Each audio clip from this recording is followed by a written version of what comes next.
Stanley Tam ini seorang businessman yang nyaris bangkrut.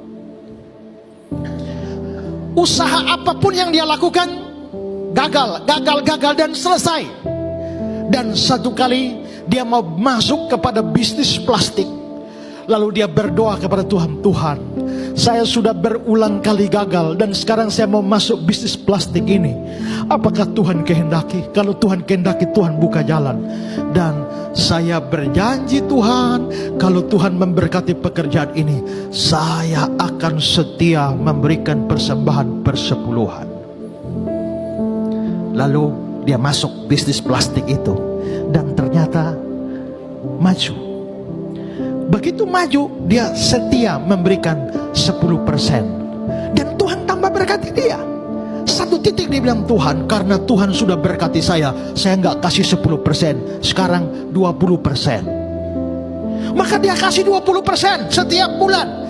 Tuhan tambah berkati dia. Lalu dia bilang, Tuhan, sekarang 30%. Makin berkati, dia kasih naik 40%. Satu titik dia bilang, Tuhan, 50-50. 50-50. Dan ternyata berkatnya begitu luar biasa, sampai akhirnya dia merasa 50% bagi dia terlalu banyak. Maka dia bilang, Tuhan 60, saya 40. Terus Tuhan 70, saya 30. Tuhan 80, saya 20. Dan sampai titik yang paling tinggi dia bilang, Tuhan sekarang balik, Tuhan yang 90, saya yang 10. Saudara bisa cari di Google, namanya Stanley Tam. Ya, dan saudara-saudara, satu titik dia merasa bahwa 10% saja terlalu besar. Maka dia bilang, Tuhan sekarang 100% untuk Tuhan.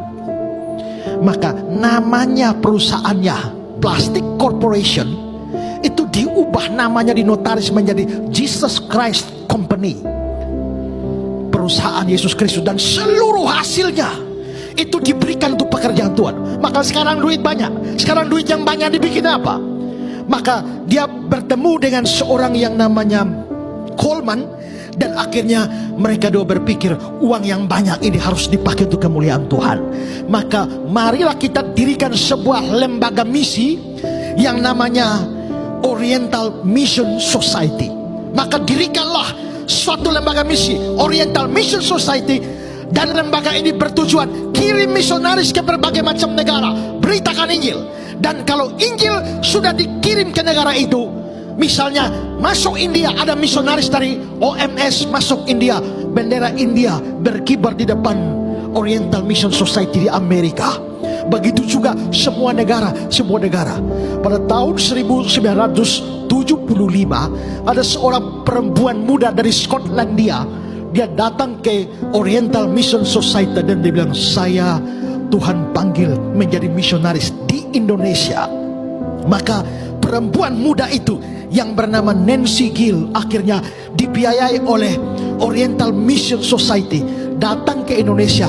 Turun pertama di Surabaya sini, lalu beritakan Injil, lalu pergi di Malang, beritakan Injil. Ini orang bule dan perempuan tidak menikah, dia beritakan Injil dan banyak orang akhirnya menjadi percaya. Lalu dia latih orang-orang itu menjadi percaya, menjadi penginjil. Setelah dia latih, lalu dia merasa bahwa ini perlu ada pendidikan yang khusus bagi orang-orang ini. Gak bisa dia sendiri, perlu satu lembaga pendidikan. Tapi siapa yang mau biayai?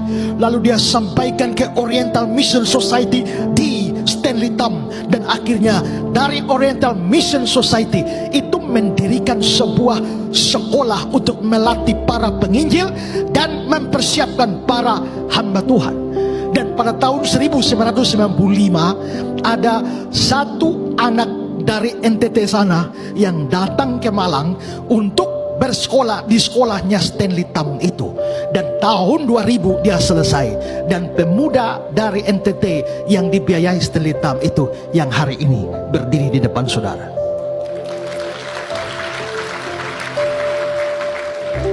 Saudara boleh cari di Google tentang Stanley Tam. Bagaimana dia bilang, God, Tuhan itu adalah, kalau saya tidak salah kalimat, Tuhan adalah pemilik bisnisku. Nah, itu berarti di situ orang itu kerja, tapi yang dia pikirkan bagaimana dengan uangnya dia memuliakan Tuhan. Saya hari ini beritakan Injil di mana-mana dan berapa banyak orang diberkati dengan pelayanan saya. Tapi semua itu tidak terlepas dari seorang Stanley Tam yang mulai belajar pakai uangnya untuk kemuliaan Tuhan. Jika engkau makan, minum atau lakukan apapun, lakukan itu untuk kemuliaan Tuhan. Kalau tidak ada, saudara sedang melakukan dosa Babel.